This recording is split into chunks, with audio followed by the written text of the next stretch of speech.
Andijondagi suv toshqiniga Rossiya qurilishi sababchi ekanligi ma'lum bo'ldi. Assalomu alaykum, kanalimizga xush kelibsiz. Kanalimizga mehmon bo'lsangiz, obuna bo'lishni unutmang. Bugun 8-may kuni Andijon viloyatining Buloqboshi tumanida Sarvontepa MFI hududidan oqib o'tgan Janubiy Farg'ona kanali qirg'oqlarining biriga shikast yetganligi oqibatida ko'chalarni suv bosganligi haqida xabar berilgan edi.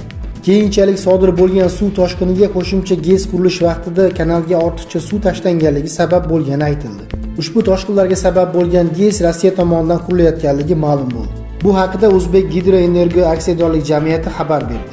Ma'lum qilinishicha, Vazirlar Mahkamasining 2021-yil 31-dekabrdagi 8-sonli qaroriga asosan Rossiyaning Imper Moliya instituti mablag'lari hisobiga Janubiy Farg'ona kanalida kichik GES qurilish loyihasi amalga oshirilmoqda. Loyihaning quvvati 6.9 megawatt bo'lib, yiliga 33 million kilovatt-soat elektr energiya ishlab chiqishga mo'ljallangan.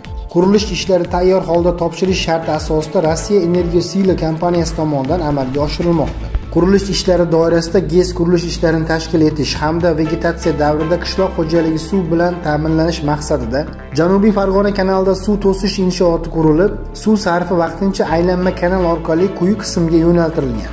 Aylanma kanalning loyihaviy suv o'tkazish qobiliyati 60 metr kubga mo'ljallangan bo'lib, amalda esa sarf miqdori 70 metr kubni tashkil etganligi sababli Farg'ona kanalining o'ng qirg'og'i yuvib ketish holati yuz bergan. Hozirda Janubiy Farg'ona kanalida yuz bergan texnologik holat bartaraf etish bo'yicha barcha chora-tadbirlar amalga oshirilmoqda.